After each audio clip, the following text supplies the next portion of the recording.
சிரிச்சா போச்சு, ஆனா சிரிக்கிறது தப்பு இல்ல, சிரிச்சிட்டா அவ்வளவுதான்.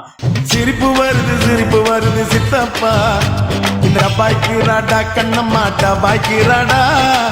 என்ன சொல்லனே புரியல. இந்த ஒலிம்பிக் கேம்ஸ்ல பாத்தீங்கன்னா ஒவ்வொரு 4 வருஷத்துக்கும் நடக்கும். அதுல எல்லா கண்ட்ரியும் பார்ட்டிசிபேட் பண்ணுவாங்க. எல்லா கண்ட்ரியும் எல்லா பிளேயர்ஸும் பாத்தீங்கன்னா அவங்க உயிரை கொடுத்து கூட அந்த கண்ட்ரிக்காக விளையாட நினைப்பாங்க, தன் கண்ட்ரிக்கு புகழ் சேர்க்கணும்னு நினைப்பாங்க. அதுக்கப்புறம் ஸ்பிரிட் ஆஃப் காம்படிஷன், ஃப்ரெண்ட்ஷிப்பு, அப்புறம் கொஞ்சம் ஸ்மைல். ஒரு சில பார்ட் ஆஃப் த வேர்ல்ட்ல, ஒரு சில கண்ட்ரில இந்த சின்ன புன்னகையினால ஒரு பெரிய பின்விளைவுகளே அவனுக்கு வந்திருக்கு. அந்த கண்ட்ரில இந்த ஒலிம்பிக் கேம்ஸ்ல சிரிச்சனால அவங்க கண்ட்ரில இருந்து பனிஷ்மெண்ட் கொடுக்க போறாங்களாம். இந்த கண்ட்ரி அதுக்கு மேல பாத்தீங்கன்னா 11 நாளைக்கு யாரும் சிரிக்கக்கூடாது, யாரும் குடிக்கக்கூடாது, அதுக்கப்புறம் யாரும் யார் பார்ட்டிக்கும் போகக்கூடாது. இந்நேரம் ஒரு சில பேருக்கு தெரிஞ்சிருக்கும் நான் எந்த கண்ட்ரி பேச போறேன்ட்டு.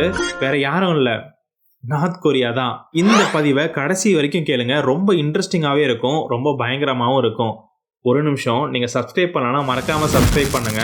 உங்களை தேடி நல்ல விஷயம் கொண்டு வரதுக்கு, உங்களுக்கு தேவையான இன்ஃபர்மேஷனை கொண்டு வரதுக்கு ரொம்பவே கஷ்டப்பட்டு ஒரு சில வீடியோஸ் அப்லோட் பண்றோம். கொஞ்சம் உங்கள் சப்போர்ட்டை கொடுங்க, மறக்காமல் சப்ஸ்கிரைப் பண்ணுங்கள். அதுக்கு மேலே வீடியோவை கண்டினியூஸாக பாருங்கள். ரொம்ப ரொம்ப நன்றி. உள்ளே போகலாமா? தற்செயலாக யாராவது செல்ஃபி எடுத்தாங்கன்னா என்ன பண்ணுவீங்க? நமக்கே தெரியாமல் ஒரு சின்ன ஸ்மைல் வரும். அப்புறம் நமக்குள்ளே என்ன கஷ்டங்கள் இருந்தாலும் ஒரு ஃபோட்டோன்னு எடுக்கும்போது நமக்கே தெரியாமல் ஒரு சின்ன ஸ்மைல் வரும், அவ்வளோதானே. ஆனால் அந்த சின்ன ஸ்மைலுக்கு பின்னாடி ஏகப்பட்ட பிரச்சனைகள் ஆகி பெரிய பனிஷ்மெண்ட்டே அனுபவிக்க போகிறாங்களாம் இந்த கண்ட்ரியில், நார்த் கொரியாவில். இப்போ 2024 ஒலிம்பிக் கேம்ஸ் நடந்துச்சுல்ல, அதில் பார்த்தீங்கன்னா இந்த டேபிள் டென்னிஸ் மிக்ஸ்ட் ஈவெண்ட்டில் China, North Korea, South Korea இவங்க 3 பேரும் ஜெயிக்கிறாங்க. China gold medal, North Korea silver medal, South Korea bronze medal. இந்த மெடல்லாம் கொடுக்குறாங்க, ப்ரைஸ் கொடுக்குறாங்க. அதுக்கப்புறம் சைனா ஃப்ளாக் ஏறுது, ஆந்தம் ப்ளே பண்ணுறாங்க. இதெல்லாம் முடிஞ்சதுக்கப்புறம் எல்லாரும் வந்து ஃபோட்டோ எடுக்கணும்னு நினைக்கிறாங்க. அப்போ சவுத் கொரியா வந்து அவங்க ஃபோனை எடுத்து ஃபோட்டோ எடுக்கலாமே அப்படிங்கிறாங்க. இது பொதுவாக இப்போ நடக்கிறது தான். எந்த கேம் போனீங்கனாலுமே, இல்லை எல்லா ஒலிம்பிக்ஸ் எல்லா இடத்துலையுமே பார்த்தீங்கன்னா எல்லா கேம்லேயும் முக்கால்வாசி செல்ஃபி எடுக்கிற பழக்கம் இருக்குது. அவங்கள மட்டும் இன்வைட் பண்ண மாட்டாங்க. இந்த செகண்ட் ப்ரைஸு, தேர்ட் ப்ரைஸு, இது ஒரு ஸ்போர்ட்ஸ்மேன்ஷிப். எல்லாத்தையும் கூட்டி இன்வைட் பண்ணி ஃபோட்டோ எடுக்கிறது ஒரு நல்ல ஒரு எண்ணம். அதை எடுக்கிறாங்க இப்போ. ஸோ அதே மாதிரி இந்த சவுத் கொரியாவில் வந்து ஃபோட்டோ எடுக்கிறதுக்காக கேட்குறாங்க. நார்த் கொரியாவும் வர சொல்கிறாங்க, சைனாவையும் வர சொல்கிறாங்க, எல்லாருமே எடுக்கிறாங்க. அந்த நார்த் கொரியாவில் ஜெயிச்சாங்களே, உள்ள மனசில் டப் தான், எடுக்கலாமா வேணாமா, நம்மளுக்கு பிரச்சனை வருமா இல்லைன்னு யோசிச்சுட்டே இருக்காங்க. அப்படி இருக்கும்போது கூப்பிட்றாங்களே, பரவாயில்ல எடுத்துக்கலாமே அப்படின்னு சொல்லிட்டு அவங்களும் உள்ளே வராங்க. அப்படி செல்ஃபி எடுக்கும்போது லைட்டாக ஒரு சின்ன ஸ்மைல் தான், சிரிக்கிறாங்க. அது ஒரு பெரிய ப்ராப்ளமாக எனக்கு வந்து நிற்குது. நம்ம நிறைய பேருக்கு இது ஃபோட்டோ தான், ஆனால் இந்த ஃபோட்டோ இவ்வளோ பெரிய பிரச்சனையை உண்டாக்குமா? அது அவங்களுக்கு ஜெயிலாக மாறலாம், லேபர் கேம்ப்ஸாக இருக்கலாம், இல்லை ஏகப்பட்ட விஷயங்களாக இருக்கலாம். நம்மளுக்கு ஒரு ஃபோட்டோ, ஆனால் அவங்களுக்கு ஒரு பெரிய பிரச்சனையாக வந்து நிற்குது. இப்போ அவங்க கண்ட்ரிக்காக ரொம்ப கஷ்டப்பட்டு சில்வர் மெடல் வாங்கிட்டு அவங்க 2 நார்த் கொரியன்ஸுமே இப்போ பார்த்தீங்கன்னா இன்வெஸ்டிகேஷன் இருக்காங்க. என்ன பனிஷ்மெண்ட் கரெக்டாக சொல்லலை. ஏன்னா நார்த் கொரியாவில் பார்த்தீங்கன்னா அந்த மீடியாவில் அங்கே நடக்கிற விஷயங்களை வெளியே கொண்டு வந்து சேர்க்கிறதே பெரிய விஷயம். அங்கே யாராவது உள்ளே இருந்து தப்பிச்சு வந்து வெளியே சொன்னால் மட்டும்தான் உண்டு. நம்ம கண்ட்ரியில் யாராவது சில்வர் மெடல் வாங்கியிருந்தா நம்ம எப்படி தூக்கி வச்சு கொண்டாடுவோம்? பிரான்ஸ் மெடல் அதை விடுங்க, வினேஷ் போகத் டிஸ்குவாலிஃபை ஆகிட்டாங்க. இருந்தாலும் நம்ம கண்ட்ரிக்கு ரிட்டர்ன் ஆகி வரும்போது அவங்க ஊரில் ஒரு கோல்டு மெடல் கொடுக்குறாங்க. அந்த கோல்டு மெடல் அவங்க சொல்லியிருக்காங்க, இந்த கோல்டு மெடலோட எனக்கு நிறைய கோல்டு ஜெயிச்ச மாதிரி ஒரு ஃபீல் வருது ஒலிம்பிக் மெடலோட அப்படின்னு சொல்லியிருக்காங்க. இப்போ அவங்க 2 பேரும் இன்வெஸ்டிகேஷன் இருக்காங்க. இதுக்கு பின்னாடி என்ன நடக்குது? நார்த் கொரியா, சவுத் கொரியா ஆரம்ப காலத்துலேருந்தே ஒரு சின்ன பிரச்சனைகள் நடந்துட்டு இருக்குது. கொரியன் வார்லேருந்து பெரிய பிரச்சனைகள் போயிட்டு தான் இருக்குது.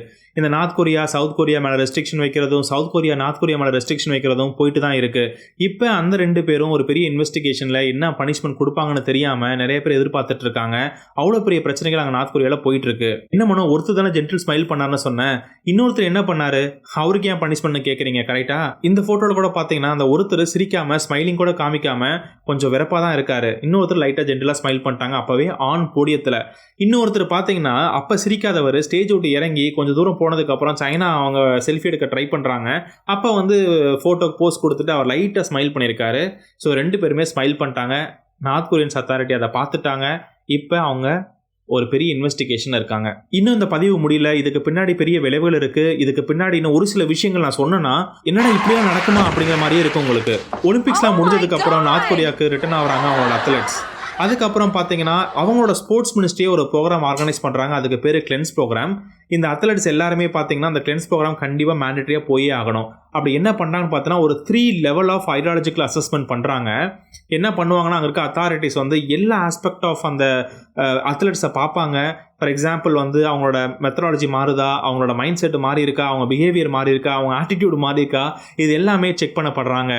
ஏதாவது கிம் ஜாங் யூன் அதாவது அவங்க பிரசிடென்ட்டோட ஐடியாலஜிக்கு ஏற்ற மாதிரி மாறப்பட்டிருக்கா, ஏதாவது மாறி இருக்காங்களா, இது எக்ஸ்போஸ்ட் ஆஃப் கண்டாமினேஷனே அப்படின்னு சொல்கிறாங்க. மற்ற கண்ட்ரி கூட இன்ட்ராக்ட் ஆகிறது இல்லை சோசியலிஸ்ட் கண்ட்ரி கூட இன்ட்ராக்ட் ஆகிறது எக்ஸ்போஸ்ட் ஆஃப் கண்டாமினேஷன். இந்த எக்ஸ்போஸ்ட் ஆஃப் கண்டாமினேஷன்ல இருந்து கிளென்ஸ் ப்ரோக்ராமை வச்சு நான் சோசியலிஸ்ட் கண்ட்ரிலேருந்து ஏதாவது இன்ஃப்ளூயன்ஸ் ஆகி இவங்க கண்ட்ரிக்கு ஏதாவது பாதிப்பு வந்திருக்குமா அப்படிங்கிற ஒரு மென்டாலிட்டியில் ஒரு மைண்ட் செட்டில் கிளியர் பண்ணுறதுக்காக இந்த கிளென்ஸ் ப்ரோக்ராம் சொல்லிட்டு யார் ஆர்கனைஸ் பண்ணுறா? அவங்க கண்ட்ரியோட ஸ்போர்ட்ஸ் மினிஸ்ட்ரி. இது எப்படி இருக்கு? இன்னும் கொஞ்சம் பேக்ரவுண்ட் கொடுத்தா உங்களுக்கு என்ன நடக்குன்னு தெரியும். ஒலிம்பிக் அத்லீட்ஸ் எல்லாத்துக்குமே பார்த்தீங்கன்னா சாம்சங் வந்து ஒரு கிஃப்டா ஒரு ஃபோன் கொடுத்துருக்காங்க, கேலக்ஸி Z Flip. ஏன் கொடுத்துருக்காங்கன்னா சாம்சங் தான் வந்து one of the authority, one of the sponsorship. தோராயமா ஒரு 17,000 அத்லீட்ஸ்க்கு வந்து ஃப்ரீயாக கொடுத்துருக்காங்க. ஆனால் நார்த் கொரியாவுக்கு மட்டும் கொடுக்கல. அன்னைக்கு morning south Korea foreign minister என்ன சொல்லியிருக்கு அப்படின்னா, இது ரொம்ப ஸ்ட்ராங்காகவே சொல்கிறோம், இந்த மாதிரி ஃபோன் கொடுக்கக்கூடாது, இந்த மாதிரி sale of supply of any items industrialised goods எதுவுமே வந்து நார்த் கொரியா கூட என்டர் ஆகக்கூடாது, இதெல்லாம் UN ரெசல்யூஷனில் சொல்லியிருக்காங்க அப்படின்னு சொல்லிட்டு ரொம்ப எம்பசைஸ் பண்ணியிருக்காங்க. இந்த UN செக்யூரிட்டி ரெசல்யூஷனே பாஸ் பண்ணியிருக்காங்க. எதுக்காக அப்படின்னா நார்த் கொரியாவில் நியூக்ளியர் ப்ரோக்ராம் கண்டக்ட் பண்ணாங்கல்ல, அதனால எந்த ஒரு மெட்டீரியலுமே நார்த் கொரியாவுக்குள்ள இந்த மாதிரி இண்டஸ்ட்ரியலைஸ்டு கூட்ஸ் வந்து உள்ள வரக்கூடாது அப்படின்னு சொல்லிட்டு பேன் அனௌன்ஸ் பண்ணியிருக்காங்க. அதுக்கு தான் சவுத் கொரியா ஃபாரின் மினிஸ்ட்ரி சொல்லியிருக்கு, கொளுத்தி போட்டுட்டான். நார்த் கொரியா சீரியஸாக எடுத்திருப்பாங்கன்னு நினைக்கிறேன். அவங்களுமே கன்ஃபார்ம் பண்ணிட்டாங்க. ஒலிம்பிக் அத்தாரிட்டிஸே என்ன சொல்லிட்டாங்கன்னா, நாங்கள் நார்த் கொரியாவுக்கு இது மாதிரி 14 அத்லீட்ஸ் வந்திருக்காங்க, அவங்களுக்கு யாருக்குமே ஃபோன் கிஃப்டாக கொடுக்கல அப்படின்னே சொல்லிட்டாங்க. இதே மாதிரி 2018 வின்டர் கேம்ஸ் நடக்குது சவுத் கொரியாவில். அப்பவே பார்த்தீங்கன்னா நார்த் கொரியாவுக்கு இந்த மாதிரி கிஃப்டாக கொடுக்கப்பட்டாலுமே நார்த் கொரியா எனக்கு வேண்டாம், எனக்கு கிஃப்ட் வேண்டாம் அப்படின்னே சொல்லிட்டாங்க, ஃபோன் வாங்கலை. இந்த மாதிரி 2 பேத்துக்குமே பிரச்சனை நடந்துட்டு இருக்க போதிலும் இந்த மாதிரி பிளேயர்ஸை வச்சுட்டு ஒரு கேவலமான விளையாட்டை விளையாண்டுட்டு இருக்காங்க பொலிட்டிஷியன்ஸ் அப்படின்னே சொல்லலாம். இந்த விஷயம் கேளுங்க, 2010 ஃபுட்பால் வேர்ல்டு கப் நடக்குது, நார்த் கொரியா பார்ட்டிசிபேட் பண்ணுறாங்க வேர்ல்டு கப்பில். ரொம்ப நாள் கழிச்சு, ரொம்ப வருஷம் கழிச்சு பார்ட்டிசிபேட் பண்ணுறாங்க. அப்படி இருக்கும்போது அங்கே இருக்க நேஷனல் லீடர்ஸ் இதை டெலிகாஸ்ட் பண்ணக்கூடாதுன்னு முடிவு எடுத்தாங்க. ஏன்னா நேஷனல் டீம் ஒழுங்காக விளையாடல அப்படின்னா நம்மளோட கண்ட்ரியோட இமேஜ் ரொம்ப டவுன் ஆயிரும் அப்படிங்கிறதுக்காக டெலிகாஸ்ட் பண்ணலை. ஆனால் நார்த் கொரியன் சவுத் யூஎஸ்க்கு எகென்ஸ்டாக நல்லா விளையாண்டு தோத்தாலுமே 2-1 அப்படிங்கிற மாதிரி ஒரு நல்லா எஃபோர்ட் போட்டாங்க. அதனால டெலிகாஸ்ட் பண்ணாலும் முடிவு எடுத்தாங்க. அப்பைன்னு பார்த்து போர்ச்சுகலுக்கு எகென்ஸ்டா 7 கோல் அவங்க அடிச்சிருக்காங்க போர்ச்சுகல். இவங்க 0 கோல், அதாவது கோலே இல்லாமல் தோத்துட்டாங்க. அந்த வேர்ல்டு கப் போட்டு எலிமினேட் ஆகி வெளியே வந்துட்டாங்க. அவங்க அந்த கண்ட்ரிக்கு வந்ததுக்கப்புறம் நேஷனல் லீடர்ஸ் வந்து எல்லாத்துக்குமே சம்மன் போயிருக்கு. எல்லா பிளேயர்ஸுக்கும் எல்லா பிளேயரும் இன்வைட் பண்ணி ஒரு டெலிவிஷன் ஷோவில் உட்கார வச்சு ஒரு 6 மணி நேரம் தாறுமாறா கொஷின் கேட்டு ரொம்ப ஹியூமிலியேட் பண்ணி ரொம்ப அசிங்கமாக கேட்டு ரொம்ப ப்ரெஷர் பண்ணியிருக்காங்க ஒரு 6 மணி நேரம்.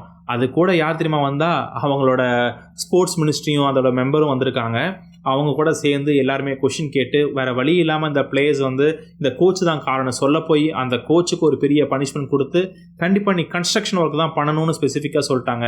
வேலையை விட்டு ரிசைன் பண்ணுனா அது வேறு விஷயம், அவர் வேறு ஏதாவது போய் தொழில் பார்த்துருப்பாரு. ஆனால் நீ கன்ஸ்ட்ரக்ஷன் ஒர்க் தான் பண்ணணும்னு சொல்லி அவர் கன்ஸ்ட்ரக்ஷன் ஒர்க்கு போய் பண்ண ஆரம்பிச்சிருக்காரு ஒரு நேஷனல் பிளேயர்ஸ். இன்னும் ஒரு சில முக்கியமான விஷயம், சவுத் கொரியா இந்த டைம் 2024 ஒலிம்பிக் கேமில் அவங்க இந்த பேரேட் பண்ணும்போது நார்த் கொரியன்ஸ் அப்படின்னு சொல்லிட்டாங்க. அதுக்கப்புறம் இது பெரிய பிரச்சனையாக வந்துட போகுதுன்ட்டு இந்த ஒலிம்பிக் அத்தாரிட்டிஸ் பர்சனலாக போய் சவுத் கொரியாட்ட அப்பாலஜைஸ் கேட்டிருக்காங்க.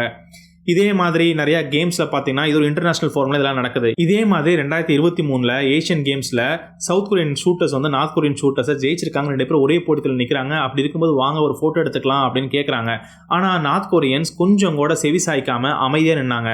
அந்த அமைதியை அவங்க எல்லாருமே கிரிட்டிசைஸ் பண்ணாங்க. ஆனால் அதுக்கு பின்னாடி இவ்வளோ பெரிய காரணங்கள், ஒருவேளை அவங்க வந்திருந்தா அந்த பனிஷ்மெண்ட் அப்போவே அவங்களுக்கு கிடைச்சிருக்கும் அந்த ஷூட்டர்ஸுக்கு. அதனால தான் அவங்க அமைதியாக இருந்திருப்பாங்களோ என்னமோ. அதே மாதிரி 2019 வேர்ல்டு கப் குவாலிஃபயர், அதாவது ஃபுட்பால் குவாலிஃபயரில் சவுத் கொரியாவுக்கும் நார்த் கொரியாவுக்கும் மேட்ச் நடக்குது.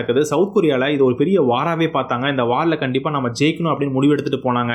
நார்த் கொரியன் பிளேயர்ஸ் அந்த பக்கம் பார்த்தீங்கன்னா நம்ம விளையாடும் போது ஏதாச்சும் கூட கண்ணை பார்ப்போம்ல, யாரும் கண்ணை பார்க்கல, பேசிக்கிட்டது கிடையாது, எந்த ஒரு இதுவுமே பண்ணிக்க கிடையாது. அங்கே கிளியராக இன்ஸ்ட்ரக்ஷன் கொடுக்கப்பட்டது, யாருமே சவுத் கொரியா பிளேயர்ஸ் கூட பேசக்கூடாதுன்னு. அப்புறம் 2018 வின்டர் கேம் சவுத் கொரியாவில் நடந்துச்சு. அந்த ஒரு பீஸை காமிக்கிறதுக்காக சவுத் கொரியாவும் நார்த் கொரியாவும் ஒரு யூனிஃபைட் ஃபிளாக்கு கீழே 2 பேருமே சேர்ந்து பரேட் பண்ணாங்க. அப்போ கூட என்ன தெரியுமா இன்ஸ்ட்ரக்ஷன் கொடுத்துருக்காங்க, வெளி உலகத்துக்கு நாங்கள் பீஸாக இருக்கணும்னு 2 பேரும் ஒன்றா நடந்து போயிருக்காங்க. ஆனால் கொஞ்ச நாள் கழிச்சு தான் வெளியே வந்தது. இந்த மாதிரி நார்த் கொரியாவில் ஸ்ட்ரிக்டாக சொல்லியிருக்காங்க, என்னதான் நீங்கள் ஒன்றா போனாலுமே யாரும் யார் கூடயும் பேசக்கூடாது, அந்த லைன் வந்து ரொம்ப கேர்ஃபுல்லாக இருக்கணும், யார் கூடயும் பேசக்கூடாது. அப்படி நீங்கள் பேசுனீங்கன்னா உங்கள் மேலே சிவியராக ஆக்ஷன் எடுக்கப்படும் அப்படின்னு சொல்லியிருக்காங்க. அதே மாதிரி பெய்ஜிங்கில் சைனாவில் நடந்துச்சுல, அப்போ கூட சவுத் கொரியன் பிளேயர்ஸ் கூட நீங்கள் பேசக்கூடாது, வேறு எந்த பிளேயர்ஸ் கூடயும் அதிகமாக நீங்கள் பேசக்கூடாது அப்படின்னு சொல்லி அனுப்பப்பட்டிருக்காங்க. அதுக்குன்னு ஸ்பெஷல் அத்தாரிட்டிஸ் நியமிச்சு, அதுவும் கவர்மெண்ட் அத்தாரிட்டிஸை நியமிச்சு யாராவது யார் கூட பேசுகிறாங்கன்னு பாருங்கள். ஏதாவது பேசினாங்க, ஏதாவது பழகினாங்க அப்படின்னா கண்டிப்பா அவங்க மேல ஒரு பெரிய டிசிப்ளினரி ஆக்ஷன் எடுக்கப்படும் அப்படின்னே சொல்லி அறிவிச்சாங்க. இதே மாதிரி 2014 கேம்ஸ், 2008 கேம்ஸ், இது மாதிரி ஏகப்பட்ட கேம்ஸ்ல நார்த் கொரியா ஒரு ஸ்ட்ரிக்டான பாலிசி எப்பவுமே வைக்கிறாங்க. இப்போ கூட 2024 அதுதான் எடுத்தாங்க. நீங்கள் சவுத் கொரியா அத்லீட்ஸ் கூட பேசக்கூடாது, வேறு எந்த கண்ட்ரி கூடயும் அதிகமாக பேசக்கூடாது, வெளியே அதிகமாக போகக்கூடாது, எந்த கண்ட்ரி கூடயும் நீங்கள் ஃப்ரீயாக ஃப்ரெண்ட்ஷிப் வச்சுக்கக்கூடாது. அப்படி வச்சுக்கிட்டிங்கன்னா உங்களுக்கு பின் விளைவுகள் பெருசாக வரும் அப்படின்னு சொல்லி தான் அவங்க எல்லா இன்டர்நேஷனல் ஸ்டேஜுக்குமே அனுப்பப்படுறாங்க. இதை மட்டும் பார்த்துட்டு இந்த பதிவை முடிச்சுக்கலாம். ரொம்ப ஹார்ஷ் ரூல்ஸ்லாம் நார்த் கொரியாவில் இருக்குது. சவுத் கொரியாவில் ஒரு சில ரூல்ஸ் இருக்குது. நார்த் கொரியாவில் பார்த்தீங்கன்னா நீங்கள் யார்ட்டையும் போய் கம்யூனிகேட் பண்ணக்கூடாது. நீங்கள் ஒரு இன்டர்நேஷனல் ஸ்டேஜில் இருக்கீங்கன்னா நீங்கள் யார் கூடயும் பேசக்கூடாது. அதுக்கப்புறம் பிஃபோர் அண்ட் ஆஃப்டர் இந்த மேட்சுக்கெலாம் போயிட்டு வரும்போது ப்ரொபகண்டா செஷன் மேண்டேட்டியாக நடக்கும். உங்களோட பிஹேவியர் எப்படி ஆயிருக்கு, எப்படி மாறி இருக்கு அப்படின்னு அசஸ் பண்ணுவாங்க. அதுக்கப்புறம் நிறைய இன்ஸ்ட்ரக்ஷன்ஸ் அதில் கொடுப்பாங்க. அதுக்கப்புறம் பார்த்தீங்கன்னா இந்த டிஸ்லாயலாக நீங்கள் ஃபீல் பண்ணாங்க, கண்ட்ரிக்கு வந்ததுக்கப்புறம் டிஸ்லாயலாக இருந்தாங்க, அவங்க ஆட்டிடியூட் மாறிடுச்சு அப்படின்னா அங்கே ரொம்ப சிவியராகவே லேபர் கேம்ப்ஸ் இருக்கும். அங்கே ஜெயிலில் போட்டுருவாங்க. அந்த லேபர் கேம்ப்ஸில் ரொம்ப பனிஷ்மெண்ட் இன்டென்சிவாகவே இருக்கும் அப்படின்னு கேள்விப்பட்டிருக்கேன். அது மட்டும் இல்லை, ரொம்ப முக்கியமாகவே மீடியா கண்ட்ரோல் இருக்குது. அங்கே நடக்கிற விஷயங்களை வெளியே கொண்டு வரவே முடியாது. எல்லாமே ஸ்டேட் ஓன்டு மீடியா மட்டும்தான். நீங்கள் நார்த் கொரியாவிலேருந்து வேறு எந்த கண்ட்ரிக்குமே நீங்கள் சீக்கிரம் ட்ராவல் பண்ணிட முடியாது. கவர்மெண்டோட அப்ரூவல் வேணும். கவர்மெண்ட் அனுமதி கொடுத்தா மட்டும்தான் நீங்கள் ட்ராவலே பண்ண முடியும். நம்ம ஊரில் என்ன பண்ணுறோம், நம்ம போகணும் அப்படின்னா அந்த கண்ட்ரியில் அப்ரூவல் வாங்குவோம், நம்ம எந்த கண்ட்ரிக்கு போகிறோமோ. ஆனால் நார்த் கொரியாவில் நீங்கள் உள்நாட்டில் நீங்கள் அப்ரூவல் வாங்கினதுக்கு அப்புறம் தான் நீங்கள் வெளிநாட்டுக்கு போக முடியும். கவர்மெண்ட்டை கேட்காம எந்த ஒரு பப்ளிக் எக்ஸிக்யூஷனும் வைக்கக்கூடாது. எந்த ஒரு ஃபாரின் ஃபிலிமும் நீங்கள் பார்க்கறதா இருந்தால் கூட கவர்மெண்ட்டை பர்மிஷன் கேட்டு அதை ப்ராப்பராக தான் நீங்கள் வாங்கிட்டு தான் பார்க்கணும். இந்த கவர்மெண்ட்டுக்குள்ளேயே இந்த ஸ்லீப்பர் செல்ஸ் இருக்கிற மாதிரி அங்கங்கே தெருவுக்கு தெருவு ஒரு ஸ்லீப்பர் செல் இருப்பாங்க. ஏதாவது தப்பான ஆக்டிவிட்டி பண்ணணும், தப்பாக பேசணும். அந்த காலத்தில் பார்த்தீங்கன்னா அந்த பிரிட்டிஷை இழுத்து பேசணும்னா யாராவது கரெக்டாக கண்டுபிடிச்சிருவாங்களா, அதே மாதிரி இப்போ நார்த் கொரியாவில் நீங்கள் வீட்டுக்குள்ளே பேசினா கூட அந்த ஸ்லீப்பர் செல்ஸ் கண்டுபிடிச்சி உங்களுக்கு பெரிய பனிஷ்மெண்ட் கொடுத்துருவாங்க, ஜெயிலில் போட்டுருவாங்க. அங்கே ஒரு பெரிய மூட நம்பிக்கையும் இருக்குது. நார்த் கொரியாவில் நீங்கள் அந்த பார்ட்டி லீடரையோ இல்லை கவர்மெண்ட்டை பற்றி தப்பாக பேசுனீங்கன்னா எப்படியாவது அந்த கிம் இருக்கார்ல அவரோட காதுக்கு போய் சேர்ந்துரும், அவர் கண்டுபிடிச்சிருவாரு, அவர் மறக்காம நம்மளை கண்டுபிடிச்சி பனிஷ்மெண்ட் கொடுத்துருவாரு அப்படிங்கிற ஒரு மூட நம்பிக்கையும் இருக்குங்க நார்த் கொரியாவில். சவுத் கொரியாவும் இதுக்கு மிஞ்சினவங்க கிடையாது. அங்கேயும் பார்த்தீங்கன்னா ஸ்ட்ரிக்ட் பாலிசிஸ் இருக்குது. பட் இருந்தாலும் கொஞ்சம் டெமோக்ராட்டிக்காக மாறிடுச்சு. நேஷனல் செக்யூரிட்டி லா, அந்த லா என்ன சொல்லுதுன்னு பார்த்தீங்கன்னா சவுத் கொரியா யாருமே நார்த் கொரியன் மக்கள் மேலே ஒரு கருணை காமிக்கக்கூடாது, அவங்க கூட பேசக்கூடாது, அவங்கள ப்ரைஸ் பண்ணக்கூடாது, அவங்களோட கண்ட்ரி இமேஜை கம்மி பண்ணக்கூடாது அப்படின்னு ஒரு நேஷனல் செக்யூரிட்டி லா கொண்டு வராங்க. அப்படி நீங்கள் அதை வயலேட் பண்ணீங்கன்னா மறக்காம ஒரு செவியர் பனிஷ்மெண்ட் கண்டிப்பாக கிடைக்கும். அதே மாதிரி mandatory military service. South Korean men எல்லாருமே பார்த்தீங்கன்னா மேண்டேட்டரியாக மிலிட்டரி சர்வீஸ் அட்டன் பண்ணி ஆகணும். 18 to 21 months கண்டிப்பாக நீங்கள் மிலிட்டரிக்கு போய் ஆகணும். அப்படி தவிர்க்கவும் முடியாது. நான் சொல்கிறத கேட்டு யாரும் சிரிக்கக்கூடாது.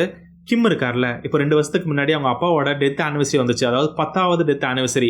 அப்போ எல்லாத்துக்குமே அஃபிஷியலாகவே ரூல் சொல்லப்பட்டுச்சு, யாருமே சிரிக்கக்கூடாது. 11 நாளைக்கு அந்த ஊர் மக்கள், அதாவது அந்த நாட்டு மக்கள் யாருமே சிரிக்கக்கூடாது, யாரும் ஆல்கஹால் கன்சியூம் பண்ணக்கூடாது, ட்ரிங்க் பண்ணக்கூடாது, அதுக்கப்புறம் எந்த ஒரு பார்ட்டிக்கும் போகக்கூடாது, யாரும் பார்ட்டி வைக்கக்கூடாது. ஒரு வீட்டில் இறந்துட்டா கூட யாரும் அதிகமாக சத்தமாக அழுகக்கூடாது. ஏன் அழுகக்கூடாதுன்னா பக்கத்தில் அழுகிற சத்தம் கேட்டாங்கன்னா அவங்க அப்பா மேலே இருக்கிற அந்த கருணை கம்மியாயிரும்ல, அதனால் யாரும் அதிகமாக கத்தக்கூடாது, கத்தி அழுகக்கூடாது. அதுக்கப்புறம் 11 நாள் கழிச்சு தான் நீ கிரிமேட் பண்ணணும் அப்படின்னா கிரிமேட் பண்ணிக்கலாம், அதாவது அவங்கள புதைக்கப்படலாம். இந்த மாதிரி யாருமே சிரிக்கக்கூடாது. உங்களுக்கு சிரிக்க கூட அந்த ஊரில் சுதந்திரம் கிடையாது. நோ லாஃபிங், no drinking, no shopping, no crying. இப்போ நான் என்ன ஃபீல் பண்ணுறேன்னா, ஃபார்ச்சுனேட்லி நம்ம ஒரு டெமோக்ராட்டிக் கண்ட்ரியில் நம்ம பிறந்திருக்கோம். ஆனால் அந்த டெமோக்ராட்டிக்கை நம்ம கரெக்டாக யூஸ் பண்ணுறோமா, மிஸ்யூஸ் பண்ணுறோமா? இப்போ கொல்கத்தாவில் நடக்கிற விஷயங்களாக இருக்கட்டும், அதாவது கொஞ்சம் ரீசெண்டாக ஒரு 12 மணி நேரம் 24 மணி நேரத்தில் மொத்தம் ஒரு 7 இடத்துல இதே மாதிரி விஷயங்கள், கொல்கத்தாவில் நடந்த விஷயங்கள் மாதிரியே கேள்விப்பட்டிருக்கோம். இந்த டெமோக்ராட்டிக்கை கரெக்டாக தான் நம்ம யூஸ் பண்ணுறோமா இல்லை மிஸ்யூஸ் பண்ணுறோமா? இந்த மாதிரி சம்பவங்கள்லாம் பண்ணுறவங்கள பிடிச்சி கொண்டு போய் நார்த் கொரியாவில் போடுங்க, அங்கே இருக்கட்டும். ஓகேவா? இந்த பதிவு கேட்க இன்ட்ரெஸ்டிங்காக இருந்துச்சா? உங்களுக்கு ஏதாவது சொல்லணும்னு தோணுச்சுன்னா மறக்காமல் இந்த கமெண்ட்ஸில் சொல்லுங்கள். நீங்கள் இந்த விஷயத்தை எப்படி பார்க்குறீங்க? டெமோக்ராட்டிக் கண்ட்ரி, நம்ம கண்ட்ரியில் வாழ்ந்துட்டுருக்கோம், அதுக்கு மதிப்பு கொடுப்போம். அதே மாதிரி ஒரு சில விஷயங்கள் தப்புன்னு தெரிஞ்சதுன்னா அதை தட்டி கேட்க ஆரம்பிப்போம். என்ன சொல்கிறீங்க? நன்றி, வணக்கம். சிரிப்பு வருது சித்தப்பா, இந்த பாய்க்கு ராடா கண்ணம்மாட்டா பாய்க்கு ராடா.